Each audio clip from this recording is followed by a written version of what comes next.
তো হেই ভিউয়ার্স, কেমন আছেন সবাই? আশা করব সবাই ভালো আছেন। তো আজকে আমরা এক্সপ্লেন করছি দ্য গ্রিফিন মুভিটা। আর এই মুভিটা বানানো হয়েছে খুবই সুন্দর একটা গল্প নিয়ে। একবার চিন্তা করুন, আপনার কাছে যদি এমন একটা পাওয়ার চলে আসে, যেই পাওয়ারের মাধ্যমে আপনি এক দুনিয়া থেকে আরেক দুনিয়াতে যেতে পারবেন, যেই দুনিয়াতে বাস করে ভয়ঙ্কর কিছু মনস্টার, যারা কিনা আপনাকে ওয়েলকাম করার জন্য বসে আছে, তাহলে ব্যাপারটা কতটা ভয়ঙ্কর হবে, সেই সমস্ত ব্যাপারটাই দেখব আজকের এই ভিডিওতে। তো চলুন কথা না বাড়িয়ে শুরু করি আজকের ভিডিও। তো এই গল্পের শুরুতে আমরা দেখতে পারি হঠাৎই মধ্যরাতে একটা লোক ঘুম থেকে উঠে তার 6 বছরের মার্ক নামের ছেলেকে ঘুম থেকে জাগায়। আর সে বলে যে আমাদের এখান থেকে দ্রুত বাইরে বেরিয়ে যেতে হবে, কারণ এই ঘরের মধ্যে আমাদের জীবন ঝুঁকির মধ্যে আছে। এরপর সে তার বড় ছেলে থমাসকেও ঘুম থেকে উঠিয়ে নিয়ে আসে। আর তখন মার্ক দেখতে পারে যে হঠাৎই শেল্ফের উপরে রাখা একটা ব্যাঙের পুতুল কেমন করে যেন জীবিত হয়ে গেছে। এরপর এই লোকটা তার 2টা ছেলে নিয়ে যখনই গাড়ি দিয়ে এখান থেকে পালিয়ে যাওয়ার ট্রাই করছিল, তখনই হঠাৎই তার সামনে তার ওয়াইফ পেট্রা চলে আসে। এখানে তার ওয়াইফ তাকে বারবার করে বুঝিয়ে বলার ট্রাই করছিল যে বাচ্চাদেরকে এখান থেকে তুমি নিয়ে যেও না, তোমাকে এখনও কেউ ফলো করছে না, এই সমস্ত ব্যাপারগুলো হচ্ছে তোমার ভ্রম। তবে সে তার ওয়াইফের একটা কথাও শোনে না। আর সে এখান থেকে গাড়িটাকে ব্যাক গিয়ারে দিয়ে সোজা চলে আসে কবরস্থানের মধ্যে। আর যখনই গাড়ির মধ্যে সে পেছন দিকে তাকায়, তখনই হঠাৎ করেই তার মাথার মধ্যে আগুন ধরে যায়, যেই জন্য সে তার বাচ্চাদের সামনেই মারা যায়। তো এখন এই ঘটনার 10 বছর পার হয়ে গেছে। এখন মার্ক একটা ছোটোখাটো স্কুলে পড়ালেখা করে, সে রেগুলার স্কুলে যায়। আর তার ভাই থমাস একটা মিউজিক্যাল স্টোর খুলে নিয়েছিল। তবে স্কুলে না মার্কে তার টিচাররা না তার অন্য কোনো ফ্রেন্ডরা পছন্দ করত, কারণ একটা সময় তার বড় ভাইকে স্কুল থেকে বের করে দেওয়া হয়েছিল গুন্ডামি করার জন্য। আর মার্কও স্কুলে ঠিক তেমনটাই করতো। আর যখনই মার্ক কোনো ফ্রি সময় পেত, তখন সে গিয়ে তার ভাইকে তার দোকানে একটু সাহায্য করতো। তবে তাদের সঙ্গে ম্যামো নামের একটা ছেলেও কাজ করতো। তো এরপরে মার্কের জন্মদিনের সময় থমাস তাকে একটা ক্রনিক্যাল নামের বই দেয়, যেই বইটা তাদের পরিবারের মধ্যে অনেক বছর ধরেই এক্সিস্ট করছিল। আসলে এই বইটার মধ্যে একটা এমন দুনিয়া সম্পর্কে বলা হয়েছিল যেখানে ব্ল্যাক টাওয়ার নামের একটা ভয়ঙ্কর জিনিস ছিল। আর এখানে ভয়ঙ্কর অনেকগুলো শয়তানরা গ্রিফিন নামের আরও একটা শয়তানের জন্য কাজ করতো। আসলে গ্রিফিন চায় পুরো মানবজাতির উপরে তার কন্ট্রোল এনে মানবজাতির উপরে শাসন করতে। আর থমাস তাকে বলে যে এই বইয়ের মতে তাদের ফ্যামিলির মেম্বাররাই শুধুমাত্র পারবে গ্রিফিনকে এই কাজটা করা থেকে আটকাতে। এখন এগুলো শোনার পরে মার্ক এই বইটা নিয়ে সোজা বাসায় চলে আসে আর ফ্রেশ হয়ে শান্তিতে বইটাকে পড়ার ট্রাই করে। এখন প্রথম দিকে মার্কের মনে হচ্ছিল যে হয়তোবা এগুলো কোনো গল্প কাহিনী হতে পারে, যেগুলোকে লেখক তার মনের মাধুরী মিশিয়ে লিখেছে। তবে এখানে যেই চিত্রগুলো আঁকা ছিল, সেই চিত্রগুলো খুবই রিয়েলিস্টিক ছিল। এরপরে যখনই মার্ক সেখান থেকে উঠে যাওয়ার ট্রাই করে, তখনই হঠাৎ করে সে টেলিপোর্ট হয়ে এমন একটা জায়গায় চলে আসে যেখানে একটা শয়তান তার সামনে ছিল। আর এই শয়তানকে দেখার পরে মার্ক প্রচণ্ড ভয় পেয়ে দৌড়ে পালিয়ে যাওয়ার ট্রাই করে। তবে সে গিয়ে পড়ে একটা গর্তের মধ্যে। এই শয়তানটা একটা কুড়াল দিয়ে মার্ককে শেষ করতে যাচ্ছিলই, তবে হঠাৎই মার্ক জোরে চিৎকার করে ওঠে। আর তখন আবার সে তার বেডরুমে চলে আসে। তো এরপর যখন পরদিন সকালবেলা মার্ক আবারও স্কুলে আসে, সে দেখতে পারে বেকি নামের একটা নতুন মেয়ে স্কুলে ভর্তি হয়েছে। তবে বেকির সাথে কোনো কথাবার্তা হওয়ার আগেই মার্ক আর তার ভাই সম্পর্কে স্কুলের সমস্ত ছেলেমেয়েরা তাকে অনেক কিছু বলে দিয়েছে। তারা বলে দিয়েছে যে মার্কের ভাই হচ্ছে গিয়ে বিশাল বড় সন্ত্রাসী। সে একবার একটা টিচারকে পর্যন্ত চর মেরে দিয়েছিল, যেই জন্য তাকে স্কুল থেকেই বের করে দেওয়া হয়েছে। আর মার্ক তো হচ্ছে গিয়ে একটা মেন্টাল পেশেন্ট। সে না জানি কত বছর ধরে তার মানসিক রোগের চিকিৎসা করছে, কারণ ছোটবেলায় তার বাবার সাথে যেটা হয়েছিল সেই ধাক্কাটা সে এখনও হজম করে উঠতে পারেনি। তবে আসলে এই সমস্ত ব্যাপারগুলোতে বেকির কিছুই যায় আসছিল না, এই জন্য সে গিয়ে মার্কের সাথে কথাবার্তা শুরু করে, মার্কের সাথে একটা ভালো ফ্রেন্ডশিপের মতো করার ট্রাই করে। তো এরপরে সন্ধ্যাবেলায় যখন সে বাসায় ব্যাক করে, তখন তার মা তার সঙ্গে থেরাপি সেশন নিয়ে কথা বলা শুরু করে। আসলে তার মা তাকে থেরাপি সেশনে এই জন্য পাঠাতো কারণ তার মা চাচ্ছিল না যে কোনোভাবেই সে তার বাবার মতো হয়ে যাক। তবে থমাস এই ব্যাপারগুলো একেবারেই পছন্দ করতো না, এই জন্য সে মার্ককে সেখান থেকে সোজা বাইরেই নিয়ে আসে। আর এরপর সে গাড়িতে করে তাকে নিয়ে সোজা কবরস্থানের দিকে যাওয়া শুরু করে, কারণ থমাস এই সিদ্ধান্ত নিয়ে ফেলেছিল যে ব্ল্যাক টাওয়ার সম্পর্কে পুরো সত্যিটা সে সবার সামনে উন্মোচন করেই ছাড়বে। এই জন্য তারা চলে আসে এখানে থাকা চার্চের উপরের জায়গাটায়, যেখানে তার পূর্বপুরুষরা বাসস্থানের জায়গা বানিয়েছিল। আর এখানে এসে তারা কিছু জিনিসপত্র পেয়ে যায়। আর থমাস এগুলো মার্কে দেখিয়ে বলে যে এগুলো হচ্ছে গিয়ে আমার বাবার জিনিস। এখানে তারা একটা খালি বাক্সও পেয়ে যায়, যেটার মধ্যে হয়তো কোনো লকেটের মতো কিছু একটা রাখা হতো। তবে তখনই সেখানে মার্কের হাতটা কেটে যায়, যেই জন্য সেখানে রক্তও বেরিয়ে যায়। আর এই হাতটা কাটার জন্য সেখানের একটা কাঠ ফাঁক হয়ে কিছু একটা জিনিস বেরিয়ে আসে। আর যখন তারা গিয়ে সেটা চেক করে, তখন তারা দেখতে পারে সেখানে লকেটের মতো কিছু একটা ছিল। আর এটা দেখার পরে থমাস তাকে বলে যে বইয়ের মতে এই লকেটটার মাধ্যমেই আমাদের ফ্যামিলির কোনো একজন মেম্বার গ্রিফিনকে মারতে সক্ষম হবে। তবে এরপরে যখনই মার্ক এই জিনিসটা হাতে নেয়, তখন এখানে থাকা পাথরের মূর্তিগুলো পর্যন্ত জীবিত হয়ে যায় আর তারা তাদেরকে মারার জন্য এদিকে আসা শুরু করে। এগুলো দেখার পরে তারা দুই ভাই সেখান থেকে কোনো রকমে পালিয়ে নিজেদের জীবনটা সেভ করার ট্রাই করে।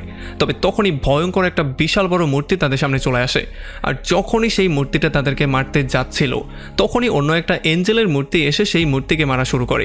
এই জন্য তাদের দুজনের মধ্যে ফাইট শুরু হয়ে যায় আর এই সুযোগটা নিয়ে তারা দুই ভাই কোনো রকমে সেখান থেকে দৌড়ে চার্চের মধ্যে ঢুকে পড়ে। এখানে সারাটা রাত কাটানোর পরে পরদিন সকালবেলা যখন মার্ক জ্ঞান ফিরে পায় তখন সে দেখতে পারে তার ভাই থমাস এখানে ছিল না। এই জন্য সে দ্রুত বাইরে চলে আসে আর বাইরে এসে সে অ্যাঞ্জেলের মূর্তিটাকে প্রথমে থ্যাংক ইউ বলে তার জীবনটা সেভ করার জন্য আর এরপর সে গাড়ি নিয়ে বেরিয়ে পড়ে তার ভাই থমাসকে খুঁজে বের করার জন্য। তবে এরপরে যখনই সে বাসায় গিয়ে ক্রনিক্যাল বইটাকে খুলে তখন সে অদ্ভুত রকমের শব্দ শোনা শুরু করে আর এখানে বারবার করে তাকে বলা হচ্ছিল যে তাকে ব্ল্যাক টাওয়ারের দুনিয়াতে গিয়ে যেই কোনো ওয়েতে থমাসকে খুঁজে বের করতে হবে। এখন এরপরে মার্ক চলে আসে ডক্টর পিটারের কাছে যে কিনা ছিল তার থেরাপিস্ট আর এখানে এসে সে জানতে পারে যে বেকি আসলে তারই মেয়ে। এখান থেকে মার্ক তার ভাইকে খোঁজার জন্য সোজা চলে আসে তার স্টোরের মধ্যে। তবে এখানেও সে তার ভাইকে খুঁজে পায় না। এই জন্য সে গিয়ে ক্রনিক্যাল নামে সেই অদ্ভুত বইটাকে আবারও ওপেন করে আর এখানে সে সেই দুনিয়াতে যাওয়ার একটা আলাদা পোর্টাল পেয়ে যায়। তবে এই পোর্টালটা কোথায় ছিল এবং কিভাবে সে যাবে এই জিনিসগুলো বুঝে ওঠার আগেই হঠাৎই তার সামনে একটা অদ্ভুত রকমের মাছি চলে আসে যেটার জন্য সে প্রচণ্ড ভয় পেয়ে যায় আর এই জন্য হঠাৎই সে একটা ঘন জঙ্গলের মধ্যে চলে আসে। আর এদিকে যখন মেমো দোকানে এসে মার্ক আর থমাস কাউকেই দেখতে পায় না তখন সে দ্রুত পেট্রাকে কল দিয়ে দেয় আর পেট্রাও প্রচণ্ড ভয় পেয়ে পুলিশের কাছে গিয়ে তার ছেলেদের নিখোঁজ হওয়ার জন্য ডায়েরিও করে দেয়। আর এদিকে যখন মার্ক তার ভাইকে খুঁজছিল তখন সে হঠাৎই থমাসকে পেয়ে যায়। থমাস তাকে দেখার পরে খুবই হ্যাপি ছিল আর তার মনে হচ্ছিল হয়তোবা সে সেই পোর্টাল দিয়ে এসেছে যেই পোর্টালটা সেই চার্চের মধ্যেই ছিল। তবে মার্ক যখন তাকে বলে যে সে কোনো পোর্টাল ছাড়াই এই দুনিয়াতে চলে এসেছে তখন থমাস একটু বেশি শকড হয়ে যায়। তবে সে বুঝতে পারে যে মার্কের কাছে এমন একটা পাওয়ার আছে সে চাইলেই আসল দুনিয়া থেকে ব্ল্যাক টাওয়ারের দুনিয়াতে কোনো রকম পোর্টাল ছাড়াই ট্রান্সপোর্ট হতে পারে। এরপর পরদিন সকালবেলা থমাস মার্ককে ঘুম থেকে তুলে কারণ তাদের উপরে কিছু ভয়ঙ্কর জন্তু এসে আক্রমণ করে দিয়েছিল আর এই মনস্টারদের থেকে বাঁচার জন্য তারা দুই ভাই দৌড়ে পালিয়ে যাওয়ার ট্রাই করছিল। তবে হঠাৎই একজন এসে থমাসের উপরে আক্রমণ করে দেয় যেই জন্য থমাস সেখানে পড়ে যায় আর মার্ক কোনো রকমে সেখান থেকে পালিয়ে গেলেও থমাসকে তারা এখান থেকে অ্যারেস্ট করে নিয়ে যায়। আর এগুলো দেখার সঙ্গে সঙ্গেই মার্ক আবারও টেলিপোর্ট হয়ে সোজা দোকানে চলে আসে আর এইটা দেখার পরে বেকি আর মেমো প্রচণ্ড ভয় পেয়ে যায়। এরপর তারা দুজন তাকে জিজ্ঞেস করে যে তোমার সাথে কি কি হয়েছে সমস্ত ব্যাপারগুলো ডিটেইলি আমাকে বলো। আর এদিকে ব্ল্যাক টাওয়ারের দুনিয়াতে একটা সিংওয়ালা লোক গিয়ে তার বসকে জানিয়ে দেয় যে যেই ছেলেটা টেলিপোর্ট করে বারবার এদিকে আসছিল তার ভাইকে আমরা ধরে ফেলেছি। আর এদিকে যখন মার্ক বেকি আর মেমোকে সেই ক্রনিক্যাল বই আর ব্ল্যাক টাওয়ারের দেশ সম্পর্কে বলে তখন তারা এগুলো কোনোভাবেই বিশ্বাস করতে চাইছিল না। এই জন্য মার্ক তাদেরকে এগুলো বিশ্বাস করানোর জন্য তাদেরকে নিয়ে সোজা সেই চার্চে চলে আসে যেই চার্চের মধ্যে তারা দুই ভাই সেদিন ঢুকেছিল। তবে আজকে অনেকক্ষণ খোঁজাখুঁজি করার পরেও তারা সেই রুমটাই খুঁজে পায় না যেই রুমের মধ্যে সেই দিন তারা গিয়েছিল। আর এগুলো দেখার পরে বেকি আর মেমো প্রচণ্ড রাগ করে ফেলে কারণ তাদের মনে হয়েছিল যে হয়তো বা মার্ক তাদেরকে নিয়ে মজা করছে। এই জন্য যখন তারা প্রচণ্ড রাগ করে সেখান থেকে চলে যায় তখন মার্ক প্রচণ্ড রাগ হয়ে এখানে থাকা মূর্তিগুলোর উপরে পাঞ্চ করা শুরু করে যেই জন্য ব্ল্যাক টাওয়ারের দেয়ালগুলোর মধ্যে ফাটল ধরে যায়। এরপরে রাতের বেলায় মার্ক চলে আসে মেমোর সঙ্গে মিট করতে কারণ সে যেই কোনো ওয়েতে তার ভাইকে খুঁজে বের করতে চায় আর তার ভাইকে খুঁজে বের করার জন্য তার সাহায্য দরকার। যদিও মেমো কোনোভাবেই তার গল্প কাহিনীতে বিশ্বাস করছিল না তবে তবুও সে তাকে সাহায্য করার জন্য রাজি হয়ে যায়। এই জন্য সে তার সাথে সোজা চলে আসে সেই চার্চের মধ্যে আর তারা দুজন মিলে সেই পোর্টালটাকে খুঁজে বের করার ট্রাই করে। এখানে বইয়ের দেয়া তথ্য মতে তারা কোনো রকমের বেসমেন্টে চলে আসে আর বইটাকে ফলো করে করেই তারা এখানে একটা দরজার সামনে চলে আসে। আর এরপরে যখনই মার্ক বইয়ের দেয়া মন্ত্রটাকে পড়া শুরু করে তখন কয়েক সেকেন্ডের মধ্যেই এখানে একটা স্পেশাল দরজা ওপেনও হয়ে যায়। আর নিজের চোখ দিয়ে এই সমস্ত ব্যাপারগুলো দেখার পরে মিমো পুরোপুরি শক্ট হয়ে যায়। আর যখন সে দরজা ক্রস করে এই সাইডে চলে আসে তখন সে লক্ষ্য করে তার চোখটা অটোমেটিকলি ঠিক হয়ে গেছে, মানে এখন সে চশমা ছাড়াই সব কিছু ক্লিয়ারলি দেখতে পাচ্ছিল। আর তখনই দরজাটা বন্ধ হয়ে যায়। এই জন্য তারা দুজন প্রচণ্ড টেনশনের মধ্যে পড়ে যায়। এখন মিমো তাকে জিজ্ঞেস করে যে তুমি এখান থেকে বাইরে বের হবে কি করে, এইটা সম্পর্কে কি বইয়ের মধ্যে কিছু লেখা আছে? তখন যখনই মার্ক চোখ বন্ধ করে কিছু একটা চিন্তা করার ট্রাই করে তখন হঠাৎ করেই সে এখান থেকে গায়েব হয়ে আবার আসল দুনিয়ায় ব্যাক করে। এখন আসল দুনিয়াতে ব্যাক করে মার্ক প্রচণ্ড ভয় পেয়ে গিয়েছে কারণ সে মিমোকেও সেখানে রেখে দিয়ে চলে এসেছে। এই জন্য সে আবারও সেই জায়গায় টেলিপোর্ট হওয়ার অনেক রকম ট্রাই করে তবে কোনোভাবেই সে টেলিপোর্ট হতে পারছিল না। তবে তখনই এখানে তার মা চলে আসে আর যখনই সেই ভয়ঙ্কর বইটাকে দেখতে পারে তখন তার মনে হয় যে হয়তোবা তার হাজব্যান্ডের মতোই তার ছেলে হয়ে যাচ্ছে, এই জন্য সে বইটাকে নিয়ে যাওয়ার ট্রাই করে। তবে যখন সে বইটা নিতে পারে না তখন সে তাকে এই রুমের মধ্যে বন্ধ করে দিয়ে চলে যায়। আর এতে করে প্রচণ্ড রাগ হয়ে মার্ক যখন এই দরজার মধ্যে জোরে জোরে পাঞ্চ করছিল তখন ব্ল্যাক টাওয়ারের দুনিয়ার সমস্ত দেয়ালগুলো পুরো ভূমিকম্পর মতো কাঁপছিল। এরপরে মার্কের মা দ্রুত ডক্টর পিটারকে কল দেয় আর তাকে মার্কের সম্পর্কে সমস্ত ব্যাপারগুলো বলে। আর এগুলো শোনার পরে ডক্টর পিটার তাকে দ্রুত মার্ককে ফ্রি করে দেওয়ার জন্য বলে। আর যখনই মার্ক ফ্রি হয়ে যায় তখন সে প্রথমেই সেই চার্চে চলে আসে। এখানে কাঠের উপরে সে একটা লেখা মেসেজ পেয়ে যায় যেখানে বলা হয়েছে মিমো আশেপাশেই কোথাও আছে। এখন এখান থেকে মার্ক সোজা চলে আসে তাদের স্টোরের মধ্যে আর এখান থেকে প্রয়োজনীয় জিনিসপত্রগুলো নেয়ার পরে সে সোজা চলে আসে বেকির সঙ্গে মিট করতে। আর এখানে বেকিকে সে সমস্ত ব্যাপারগুলো বুঝিয়ে বলার ট্রাই করে। সে তাকে বলে যে মিমোকে আমি ব্ল্যাক টাওয়ারের দুনিয়াতে একা রেখে দিয়ে চলে এসেছি, এখন তাকে নিয়ে আমার তো টেনশন হচ্ছেই, বরং আমার ভাই থমাসকে নিয়েও আমার টেনশন হচ্ছে। আমি যেই কোনো ওয়েতে তাদের দুজনকে সেভ করতে চাই, এই জন্য আমি সিদ্ধান্ত নিয়েছি আমি চিরতরে সেখানেই চলে যাব আর তাদেরকে সেভ না করে আর ব্যাকই করব না। আর এরপর সে বেকিকে সেই বইটা দিয়ে বলে যে যদি আমি ফিরে না আসি তাহলে এই বইটা তুমি আমার মাকে দিয়ে দিও। আর এরপরে সোজা মার্ক সেখান থেকে ব্ল্যাক টাওয়ারের দুনিয়াতে এসে মেমো আর তার ভাই থমাসকে খুঁজে বের করার ট্রাই করে। আর এদিকে যখন বেকি বাসায় গিয়ে সেই বইটাকে পড়া শুরু করে তখন এই বইয়ের মধ্যে অদ্ভুত রকমের গল্পগুজব দেখার পরে তার মনে হয় যে মার্কের মেন্টাল কন্ডিশন আসলেই খারাপ, সে আসলেই সুস্থ মানুষ না। আর তখন এদিকে মার্ক পুরো একটা জঙ্গল কাভার করেও মেমোকে খুঁজে পায় না, এই জন্য হাঁটতে হাঁটতে সে চলে আসে একটা পাহাড়ের চূড়ায়। আর এখানে এসে সে মেমোর ফেভারিট সংটাকে প্লে করে দেয়। তবে তখনই কিছু ভয়ঙ্কর মনস্টারও এই গানটা শুনতে পারে, এই জন্য তারা মার্ককে ধরার জন্য সেই গানটার সাউন্ড ফলো করা শুরু করে। আর এদিকে বাস্তব দুনিয়াতে বেকি সেই ক্রনিক্যাল বইটা নিয়ে তার একটা ফ্রেন্ডের সঙ্গে এসে মিট করে আর তাকে এই সমস্ত কিছু বলে মার্কের সেই অদ্ভুত গল্পটাও তাকে শুনিয়ে দেয়। আর এখন এই সমস্ত ব্যাপারগুলোকে চেক করার জন্য তারা দুইজন মিলে বইয়ের মধ্যে লেখা একটা মন্ত্রের সাহায্যে একটা নষ্ট হয়ে যাওয়া ফুলকে আবারও তাজা করার ট্রাই করে যাতে করে তারা এটা সত্যতা বুঝতে পারে। আর এদিকে ব্ল্যাক টাওয়ারের মধ্যে একটা কয়েদিকে জোর করে এনে গ্রিফিনের সিংহাসনের মধ্যে বসিয়ে দেওয়া হয়। আসলে গ্রিফিন নিজেই কিছু বলতে পারতো না, সে অন্য কারো মাধ্যমে সমস্ত মেসেজগুলো সবাইকে দিত। আর যখনই এই লোকটাকে এখানে বসানো হয় তখনই গ্রিফিন তার ধারালো আঙুলগুলো তার পেটের মধ্যে ঢুকিয়ে দেয়, যেই জন্য এই কয়েদি তার মনের সমস্ত কথাগুলো বলা শুরু করে। আর এদিকে যখন মার্ক হন্য হয়ে মিমোকে খুঁজছিল তখন মিমোকে খুঁজে পাওয়ার আগেই সেই ভয়ঙ্কর মনস্টারগুলো তাকে খুঁজে পেয়ে যায়, এই জন্য এখান থেকে বাধ্য হয়েই তাকে পালিয়ে যেতে হয়। তবে যখন সে পালাচ্ছিল তখন হঠাৎ করেই তার সামনে একটা ভয়ঙ্কর লোক চলে আসে, যেই লোকটার পুরো ফেসটা অদ্ভুত কাপড় দিয়ে মোড়ানো ছিল। আর এই লোকটা মার্কে চুপ করতে বলে তার মুখের মধ্যে অদ্ভুত রকমের একটা লিকুইড লাগিয়ে দিয়ে তাকে নিয়ে সোজা একটা গুহার মধ্যে লুকিয়ে পড়ে। আর এদিকে বেকি তার বন্ধুদের সঙ্গে বইয়ের মধ্যে দেয়া সেই মন্ত্র এবং টেকনিকের সাহায্যে একটা নষ্ট হয়ে যাওয়া ফুলকে আবারও তাজা করার ট্রাই করছিল। এই জন্য বইয়ের নিয়ম অনুসারে তারা সেটার উপরে এক ফোঁটা পানি দেয় আর সেটা তাজা হওয়ার জন্য অপেক্ষা করা শুরু করে। তবে আসলে এমন কিছুই হয় না, এই জন্য প্রচণ্ড আপসেট হয়ে বেকি সিদ্ধান্ত নেয় সে যেই কোনো ওয়েতে চার্চের সেই পোর্টালটা খোলার শেষ একটা চেষ্টা করবে। আর যেহেতু তার সাথে তার বন্ধুরাও যাবে, এই জন্য যাওয়ার আগে সেই ফুলটাকে নিয়ে তার একটা বন্ধু গ্লাসের পানির মধ্যে রেখে দিয়ে চলে যায়। আর এদিকে ব্ল্যাক টাওয়ারের দুনিয়াতে যখন সেই ভয়ঙ্কর মনস্টারগুলো এখান থেকে চলে যায় তখন সেই লোকটা তার মুখ থেকে কাপড়টা সরায় আর সে বলে যে সেই হচ্ছে গিয়ে মিমো। এটা দেখার পরে মার্ক একটু শকটি হয়ে যায়। তবে তখন মার্ক জানতে পারে যে আসল দুনিয়ার একদিন এখানে কয়েক বছরের সমান, এই জন্য মিমোর দাড়িমোচ উঠে গেছে এমনটাও না, তার দাড়িতে পাকও ধরেছে। এরপরে মার্ক আর মিমো চলে আসে এমন একটা জায়গায় যেখানে সেই জন্তুরা বিভিন্ন কয়েদিদেরকে ধরে বিভিন্ন শাস্তি দেয়। আর এখানে এসে তারা দেখতে পারে থমাসও এখানেই ছিল, তবে তারা চাইলেও এখন তাকে সাহায্য করতে পারতো না, কারণ যদি এখন তারা সাহায্য করতে যায় তাহলে তাদেরকেও সেখানে ফেসে যেতে হবে। তবে তখনই একটা মনস্টার তাদের দুজনকে সেখানে দেখে ফেলে, এই জন্য বাধ্য হয়ে সেখান থেকে তাদেরকে দৌড়ে পালিয়ে আসতে হয়। আর দৌড়াতে দৌড়াতে তারা এমন একটা পাহাড়ের উপরে চলে আসে যেটার সামনে আর কোনো রাস্তাই ছিল না, মানে সামনে ছিল বিশাল বড় একটা গর্ত। আর এদিকে বেকি তার বন্ধুদেরকে নিয়ে সোজা সেই চার্চের পোর্টালের কাছে চলে আসে। আর এখানে বইয়ের দেয়া সমস্ত মন্ত্র অনুসারে তারা যখন সবগুলো জিনিসই ট্রাই করে তখন কোনোভাবে এই পোর্টালটা ওপেনই হচ্ছিল না। আর এদিকে যখন সেই মনস্টাররা মার্ক আর মিমোর একেবারে কাছে চলে আসে তখন তারা ধরাই পড়তে যাচ্ছিল, কিন্তু শেষ মুহূর্তে মার্ক তার যোগ্যতার উপরে বিশ্বাস করার সিদ্ধান্ত নেয়, এই জন্য সে মিমোকে ধরে সোজা সেখান থেকে নিচে লাফ দেয়। আর যখনই সে তার মনোযোগ এক জায়গায় ধরে রাখে তখনই হঠাৎ করেই সে ট্রান্সপোর্ট হয়ে তার রুমের মধ্যে চলে আসে।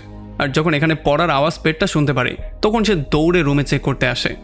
এরপরে মার্ক সোজা বেকিকে কল দেয় আর তাকে সেই বইটা নিয়ে আসার জন্য বলে। আর তখন আমরা দেখতে পারি বেকির রুমের মধ্যে সেই ফুলটা অলরেডি তাজা হয়ে গিয়েছিল, আর তাছাড়া সেই ফুলের মধ্যে থেকে একটা পোকাও বাইরে বেরিয়েছিল। তো এরপর পরদিন সকালবেলা মার্ক আর মেমো মিলে কিভাবে থমাসকে সেভ করা যায় সেটা নিয়ে প্ল্যানিং করা শুরু করে। এখানে যেহেতু মিমো অনেক দিন পার করে এসেছে, এই জন্য মিমো সেই জায়গাটা সম্পর্কে অনেক কিছুই জেনে গেছে। সে বলে যে একটা নদীর পাড়ে আমি লুকানোর মতো একটা জায়গা বানিয়েছিলাম, যেখানে নানান সময় তারা রেস্ট নেওয়ার জন্য থামে। আর তখন ব্ল্যাক টাওয়ারের একটা লোক গিয়ে গ্রিফিনকে খবর দেয় যে যেই ছেলেটা বারবার করে টেলিপোর্ট করে সে আমাদের হাত থেকে আরও একবার পালিয়ে গেছে। আর এইটা শোনার পরে গ্রিফিনের মাথা প্রচণ্ড গরম হয়ে যায়। আর এদিকে যখন পরদিন সকালবেলা বেকি ঘুম থেকে ওঠে, তখন সে সেই ফুলটাকে আবারও তাজা অবস্থায় দেখতে পারে।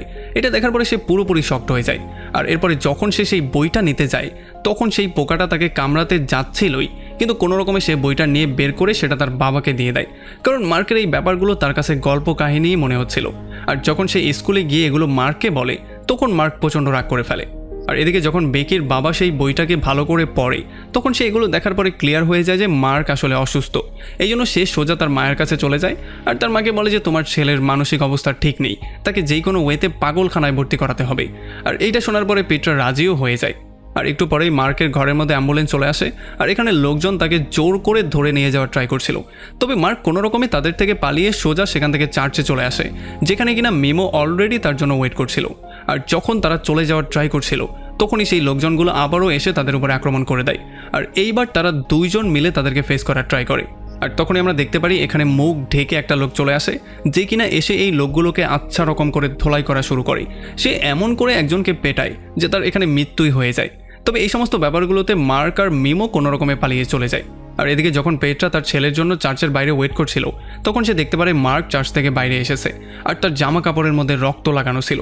তবে তখন অন্য সাইডে আমরা দেখতে পারি মার্ক আর মিমো টেলিপোর্ট হয়ে অলরেডি এই দুনিয়াতে চলে এসেছিল। এই জন্য মিমো দ্রুত তাকে সেই জায়গায় নিয়ে যাওয়ার ট্রাই করে যেখানে লুকানোর একটা জায়গা সে বানিয়েছিল। আর এদিকে ডক্টর পিটার এসে বেকিকে ক্লিয়ার করে বলে দেয় যে মার্ক একটা লোকের জীবন নিয়ে নিয়েছে, সো সোজা কথায় তার সাথে কোনোদিনও মিট করা যাবে না, তার থেকে দূরে থাকার ট্রাই করো। আর এই জন্য প্রচণ্ড আপসেট হয়ে যখন বেকি গান শুনতে শুনতে ফ্লোরে শুয়ে পড়ে, তখন অন্যদিকে আমরা দেখতে পারি ব্ল্যাক টাওয়ারের মধ্যে বৃষ্টি শুরু হয়ে যায়। আর এই বৃষ্টির জন্য মিমো প্রচণ্ড ভয় পেয়ে যায়, কারণ এখানে যখনই বৃষ্টি পড়ে তখন ফুলের উপরে পানি পড়ার জন্য ফুলগুলোর মধ্য থেকে ভয়ঙ্কর রকমের পোকা বের হয়, যেগুলো কামড় দিলেই মৃত্যু। আর তখন এদিকে বিকির উপরেও সেই অদ্ভুত পোকাটা আক্রমণ করে দেয়, আর এইটা সোজা তার মুখের মধ্যেই চলে যায়। বিকি কোনো রকমে মুখের মধ্য থেকে এটাকে টেনে বের করে, আর এরপর এটার উপরে লবণ দিয়ে এটার খেলা সেখানে শেষ করে। আর তখন এদিকে মার্ক আর মেমো এই পোকাগুলো থেকে নিজেদের জীবন বাঁচানোর জন্য দৌড়ে একটা পাহাড়ের উপরে চলে আসে। আর যখন এখানে রাতটা শেষ হওয়ার পরে পরদিন সকাল হয়ে যায়, তখন তারা দেখতে পারে সমস্ত পোকাগুলো কেমন করে যেন পুড়ে গেছে। আর তখন এদিকে বেকি সোজা তার বাবার রুমে গিয়ে সেই ক্রনিক্যাল বইটাকে খুঁজে বের করার ট্রাই করে, কারণ মার্কের গল্পে এখন সে বিশ্বাস করে ফেলেছে। আর এরপর সে সোজা সেখান থেকে বইটা নিয়ে চলে আসে মার্কের মায়ের কাছে। আর তখন এদিকে মার্ক আর মেমো হাঁটতে হাঁটতে একটা পাহাড়ের উপরে বানানো একটা পুকুরের মধ্যে চলে আসে, আর এখানে তারা মন ভরে গোসলও করে। আর তখন বাস্তব দুনিয়াতে আমরা দেখতে পারি যখন ডক্টর পিটার তার রুমে ব্যাক করে, তখন সে রক্ত লাগানো সেই জামা কাপড়গুলো খুলে সেগুলোকে পুড়িয়ে দেয়। আর তখন এই ব্যাপারটা আমরা জানতে পারি যে ডক্টর পিটারই আসলে মার্কের বেশ ধরে সেই লোকজনকে পিটিয়েছিল, আর একটা লোককে যে খুন করেছে সেটা সেই করেছে। আর তখন এদিকে ব্ল্যাক টাওয়ারের দুনিয়াতে গ্রিফিনের আড্ডাখানায় এমন একটা লোক চলে আসে যার আসলে কোনো চেহারাই ছিল না। আর এই লোকটা এসে গ্রিফিনকে বলে যে আমি মার্কে আসল দুনিয়াতে যাওয়ার জন্য বারবার করে আটকানোর ট্রাই করছিলাম, তবে আমি আসলে ফেল করেছি। আর তখন এদিকে মার্ক যখন মেমোর বানানো সেই গোপন ঘরটা দেখে, তখন সে তার পরিশ্রম দেখার পরে খুবই হ্যাপি হয়ে যায়, কারণ এখানে একটা সিঁড়ির মাধ্যমে তারা উপর থেকে দাঁড়িয়ে এই রাস্তা দিয়ে যাওয়া প্রত্যেকটা লোকের উপরেই নজরদারি করতে পারবে। আর এদিকে বেকি সোজা পিটার কাছে এসে মার্ক সম্পর্কে সমস্ত ব্যাপারগুলো তাকে ক্লিয়ার করে বলে। এতদিন পর্যন্ত সে যা যা করেছে সেগুলো কেন করেছে সেই ব্যাপারগুলো তার কাছে ক্লিয়ার করে। সেখানে একটা ডিটেকটিভও ছিল, এই জন্য এগুলো শোনার পরে তারও মনে হয় যে হ্যাঁ, শহরের মধ্যে ইদানিং প্যারালাল অ্যাক্টিভিটি অনেকটা বেড়ে গেছে।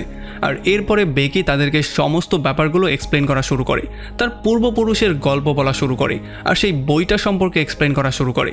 তবে তখনই বেকির মনে হয় যে সে তার ব্যাগটা তো তার বন্ধুর গাড়ির মধ্যেই রেখে দিয়েছে, আর সেই ব্যাগটার মধ্যেই সেই বইটা ছিল। আর তখন এদিকে আমরা দেখতে পারি ব্ল্যাক টাওয়ারের দুনিয়াতে মার্ক আর মেমো তারা দুজন মিলে একটা প্ল্যানিং করছিল। এখানে মার্ক তাকে বলে যে আমরা সেই মাইন পর্যন্ত যেতে পারি, যেই মাইনের মধ্যে বাধ্য করে সমস্ত বন্দীদের কাজ করানো হয়। এখান থেকে আমরা যে কোনো ওয়েতে থমাসকে খুঁজে বের করব, আর তাকে নিয়ে সোজা আমি টেলিপোর্ট হয়ে আসল দুনিয়াতে চলে যাব। আর এরপরে মেমো কোনো রকমে সেখান থেকে সোজা চলে আসবে সেই টেলিপোর্টওয়ালা দরজার সামনে। আর তখনই মার্ক ভেতর থেকে দরজাটা খুলে দিলে মেমোও সেই দরজা দিয়ে ভেতরে চলে আসতে পারবে। এতে করে তারা তিনজনই সেভ হয়ে যাবে। কিন্তু সবচেয়ে গুরুত্বপূর্ণ ব্যাপার হচ্ছে, যেহেতু মার্ক এখন নিজের ইচ্ছায় টেলিপোর্ট হতে পারে না, সে কখন টেলিপোর্ট হয় এই ব্যাপারটা সে নিজেও জানে না। এই জন্য তাকে প্র্যাকটিস করতে হবে এই ব্যাপারটার উপরে কন্ট্রোল আনার জন্য। আর তখন এদিকে আমরা দেখতে পারি ব্ল্যাক টাওয়ারের দুনিয়া থেকে একটা লোক সোজা চলে আসে ডক্টর পিটারের কাছে। আর এখানে এসে সে তাকে একটা মেসেজ দেয়। সে বলে যে মার্ক এখন ব্ল্যাক টাওয়ারের দুনিয়াতে আছে। আর এই মেসেজটা পাওয়ার পরে যখন সে তার মেয়ে বেকির রুমের মধ্যে যায় তখন সে পুরোপুরি শকড হয়ে যায়। সে দেখতে পারে বেকি তো এখানে ছিলই না। আর এই জন্য সে এখানে থাকা সমস্ত ধুলাবালাগুলোকে এক জায়গায় করে আর এগুলোকে মুখের মধ্যে ঢুকিয়ে সে এই ব্যাপারটা বের করে ফেলে যে আজকে সারাদিন বেকির সাথে কি হয়েছিল। আর তখন সে জানতে পারে যে বেকি এখন একটা পার্টিতে আছে যেখানে সে তার সেই ব্যাগটা আনতে গিয়েছে। আর এদিকে ব্ল্যাক টাওয়ারের দুনিয়াতে মার্ক বারবার করে টেলিপোর্ট হওয়ার ট্রাই করছিল, তবে কোনোভাবেই সে কিছু করতে পারছিল না। আর এই জন্য মেমো তাকে পরামর্শ দেয় যে তোমার মধ্যে যেই ভয়টা আছে সেই ভয়টাকে যদি তুমি দূর করে কোনো ভালো কিছু চিন্তা করো, যে জিনিসটা তুমি ভালোবাসো, তাহলে হয়তোবা তোমার শক্তিটা তোমার মতো করে কাজ করতে পারে। এই জন্য মার্ক কানের মধ্যে ইয়ারফোন দিয়ে শুয়ে পড়ে আর সে বেকিকে কিস করার ব্যাপারে কল্পনা করে। আর তখনই সে টেলিপোর্ট হয়ে সোজা পৃথিবীতে চলে আসে। আর সেখান থেকে 1 সেকেন্ডের মধ্যে সে আবারও টেলিপোর্ট হয়ে মিমোর কাছেও চলে আসে। তবে তখন মিমো তাকে বলে যে তুমি 2 দিনের জন্য চলে গিয়েছিলে। আর তখন মার্ক এই ব্যাপারটা ক্লিয়ারলি বুঝতে পারে যে নিজের ইচ্ছা মতো টেলিপোর্ট হওয়ার জন্য সেই ব্যাপারটাকে মন থেকে অনুভব করতে হয়। আর তার বুঝতে হয় যে সে এখন সেই জায়গাতেই আছে। আর তখন এদিকে বেকি যখন সেই পার্টিতে এসে তার বন্ধুর থেকে সেই ব্যাগটা নেওয়ার ট্রাই করে তখন সে দেখতে পারে এখানে সবাই খুবই ব্যস্ত ছিল। এই জন্য সে তার বন্ধুর কিচেনে চলে আসে আর এখানে সে তার ব্যাগটা পেয়ে যায়, যেটা কিনা পুরোপুরি ভিজা অবস্থায় ছিল। আর যখন সে সেটার মধ্য থেকে ক্রনিক্যাল বইটা বের করে তখন এই বইয়ের মধ্যে সে একটা ফুলও পেয়ে যায়, যেই ফুলটা কিনা তাজা হয়ে গিয়েছিল। এখন সে এটা ক্লিয়ারলি বুঝতে পারে যে এই ফুলের মধ্য থেকে যেই পোকাটা বেরিয়েছে সেটা খুব শীঘ্রই মানুষের উপরে আক্রমণ করবে। এই জন্য সে লবণের একটা প্যাকেট নিয়ে সেই বিচ্ছুটাকে থামানোর জন্য তাকে খোঁজা শুরু করে। আর এদিকে এই দুনিয়াতে যখন মার্ক ঘুমাচ্ছিল তখন হঠাৎই সে কারো পায়ের শব্দ শুনতে পারে। এই জন্য যখন সে উঠে বাইরে চেক করতে আসে তখন সে দেখতে পারে এটা ছিল তার বাবা। আর তার বাবা তার মৃত্যুর দায়ভার সমস্তটা মার্কের উপরে দিচ্ছিল, যদিও মার্ক কিছু বুঝতেই পারছিল না। আর মিমো তাকে বারবার করে বোঝানোর ট্রাই করছিল, তবে এতে করে কোনো লাভই হচ্ছিল না। আর তখনই মার্ক এই ব্যাপারটা অনুভব করে যে তার ব্রেইনের উপরে কেউ একজন কন্ট্রোল নেওয়ার ট্রাই করছে। আর তখন এদিকে ডক্টর পিটার বেকিকে ফলো করে সেই পার্টিতে চলে আসে আর তাকে নিয়ে যাওয়ার ট্রাই করে। তবে তখন বেকি দেখতে পারে যে সেই ভয়ঙ্কর জন্তুটা একটা মেয়ের উপরে আক্রমণ করে তাকে মেরে ফেলেছে। এই জন্য যখনই সে তাকে সাহায্য করতে যাচ্ছিল তখনই পিটার তার সামনে চলে আসে আর সে পুরোপুরি তার মেয়েকে তার কন্ট্রোলে নিয়ে নেয় আর তাকে সোজা বাসায় যাওয়ার জন্য বলে। আমরা দেখতে পারি তখন এই পার্টির মধ্যে পিটরা এবং সেই ডিটেকটিভও ছিল। আর তখন তারা লক্ষ্য করে যে বাচ্চারা আকাশের দিকে উঠছে। আর হঠাৎই এখানে চিৎকার চেঁচামেচির শব্দ চলে আসে আর কয়েক সেকেন্ডের মধ্যে সবাই দৌড়ে পালিয়ে যাওয়া শুরু করে। আর তখন পিটরা দেখতে পারে এখানে বিশাল বড় একটা মনস্টার চলে এসেছে, যেটা কিনা মানুষজনকে খেয়ে ফেলছে। এটা দেখার পরে যখন ডিটেকটিভ গুলি বের করে তাকে শ্যুট করার ট্রাই করে তার আগেই সেই পোকাটা এসে তার উপরে আক্রমণ করে দেয়। এই জন্য পিটরা সেই বন্দুকটা নিয়ে সেটাকে শ্যুট করে সেখানে মেরে ফেলে। আর তখনই আমরা দেখতে পারি এখানে ডক্টর পিটারও চলে আসে আর সেই ভয়ঙ্কর পোকাটা একটা ভাল্লুকে কনভার্ট হয়ে যায়। আর তখন এদিকে ব্ল্যাক টাওয়ারের মধ্যে মার্কের ঘুম আবারও ভেঙে যায় মাছের নড়াচড়ার জন্য। এই জন্য সে উঠে মেমোর সামনে চিৎকার চেঁচামেচি করা শুরু করে। তবে মেমো তাকে বলা শুরু করে যে তোমার বাবার মৃত্যুর জন্য তুমিই দায়ী। আর এতে করে মার্ক এত বেশি রাগ হয়ে যায় যে সে মিমোকে ধরে পেটানোই শুরু করে। এই জন্য ব্ল্যাক টাওয়ারের সমস্ত দেয়ালগুলো থরথর করে কাঁপা শুরু করে। আর এগুলো দেখার পরে গ্রিফিন দ্রুত কয়েকটা শিকারীকে মার্ককে শিকার করার জন্য পাঠিয়ে দেয়। আর তখন এদিকে যখন আসল মেমো এখানে ব্যাক করে তখন সে দেখতে পারে মার্ক অন্য একটা মেমোকে ধরে পেটাচ্ছিল। আর এটা দেখার পরে সে একটু বেশি শকড হয়ে যায়। তবে যখনই সে গিয়ে সেই মেমোকে টাচ করে তখন সে হঠাৎই গায়েব হয়ে যায়। তবে পায়ের চিহ্নগুলো বলে দিচ্ছিল যে সে এখন কোন দিকে যাচ্ছে। এই জন্য মেমো একটা লাকড়ির টুকরো নিয়ে সেই দিকে ছুঁড়ে মারে, যেটা গিয়ে সেই বহুরূপীর গায়ে লাগে, যেই জন্য সে সেখানে বেহুশি হয়ে যায়। আর তখন সে তার আসল রূপেও ব্যাক করে। এরপরে তারা দুজন তাকে ধরে বেঁধে ফেলে। আর যখন সে জ্ঞান ফিরে পায় তখন তাকে পুড়িয়ে দেওয়ার হুমকি দেওয়া শুরু করে। তখন এই লোকটা তাদেরকে বলে যে আসলে আমি গ্রিফিনের জন্য কাজ করি আর আমি হচ্ছে একজন বহুরূপী, যে কিনা যেই কোনো মানুষের রূপ ধারণ করতে পারি আর মানুষকে সেইটাই বোঝাতে পারি যেইটা সে বুঝতে চায়। আর তাছাড়া এই সমস্ত কাজগুলো আমি গ্রিফিনের জন্যই করেছিলাম। তবে তখনই তারা শুনতে পারে কেউ একজন তাদের দিকেই আসছে। আর এদিকে যখন শহরের মানুষজন পার্টিতে হওয়া এই ভয়ঙ্কর ঘটনাটা সম্পর্কে জানে তখন তারা সবাই পুরোপুরি শকড হয়ে যায়। তারা চিন্তা করছিল যে সার্কাসের ভাল্লুকটা কি করে পার্টি পর্যন্ত চলে আসলো। তবে আসল সত্যিটা কী ছিল সেটা তো ডিটেকটিভ আর পেট্রা খুব ভালো করেই জানতো, যে তাদের উপরে একটা ভয়ঙ্কর মনস্টার আক্রমণ করেছে। এই জন্য ডিটেকটিভ পেট্রাকে আলাদা একটা জায়গায় নিয়ে ক্লিয়ার করে বলার ট্রাই করে যে তোমার হাজব্যান্ড যখন আগুনে পুড়ে মারা গিয়েছিল তখন তার বডির একটা চিহ্ন পর্যন্ত আমরা পাইনি। তখনও এই ডিটেকটিভের সামনে আসল খুনি এসে হাজির হয়েছিল। তবে ডিটেকটিভ চাইলেও কিছু করতে পারছিল না, কারণ সে কোনো নর্মাল মানুষ ছিল না। আর এইবারও সেই ভয়ঙ্কর মনস্টার তাদের উপরে আক্রমণ করে এই ব্যাপারটা প্রমাণ করে দিয়েছে যে আসলে সেই বইটার মধ্যে যা ছিল সেগুলোই সত্যি। এই জন্য ডিটেকটিভ তাকে বুঝিয়ে বলে যে আমাদেরকে যেই কোনো ওয়েতে সেই বইটা খুঁজে বের করতে হবে আর সেই বইয়ের রহস্যটাকে উদ্ঘাটন করতে হবে। আর তখন এদিকে মার্ক আর ম্যামও কিছু লোকজনকে ফলো করতে করতে সোজা সেই মাইনে চলে আসে, যেখানে কয়েদিদেরকে দিয়ে জোর করিয়ে কাজ করানো হচ্ছিল। আর এখানে যখন কমান্ডার এসে আরেক কমান্ডারকে বলে যে আমরা যে মিশনে গিয়েছিলাম সেটাতে আমরা ফেল করেছি, তখন এই কমান্ডার প্রচণ্ড রাগ করে তাকে এখানে তেল ভরার কাজে লাগিয়ে দেয়। আর তখন মার্ক থমাসকে খুঁজে বের করার জন্য তার ফেভারিট গানটাকে প্লে করে দেয়, আর গান শুনতেই থমাস তার হাতটা তুলে দেয়। এই জন্য তারা বুঝতে পারে থমাস আসলে কে। তবে তখনই শিংওয়ালা আরও একটা লোক এসে তাকে ধোলাই করে তাকে টেনে সোজা মাইনের গভীরে নিয়ে যায়। এই জন্য মিমো তাকে বলে যে আমাদের রাত হয়ে যাওয়ার জন্য ওয়েট করা উচিত। আর যখনই রাত হয়ে যায় তখন তারা দুজন ফাইনালি একে অন্যকে গুড বাই বলে, আর মিমো শুরু করে দেয় গার্ডদেরকে ডিস্টার্ব করার কাজ। আর তখন মার্ক দৌড়ে তার ভাই পর্যন্ত চলেও আসে। তবে এখানে এসে সে বুঝতে পারে যে এখানের তেলগুলো তার টেলিপোর্ট হওয়া আটকে দিচ্ছিল। আর তখন থমাস তাকে এই ব্যাপারটা ক্লিয়ার করে বলে যে গ্রিফিনের আসল উদ্দেশ্য হচ্ছে তোমার পর্যন্ত পৌঁছানো, আর তোমার পর্যন্ত পৌঁছানোর জন্যই সে আমাকে ইউজ করছিল, কারণ সে তোমার শক্তিটার ইউজ করে পৃথিবীতে ট্রান্সপোর্ট হতে চায়।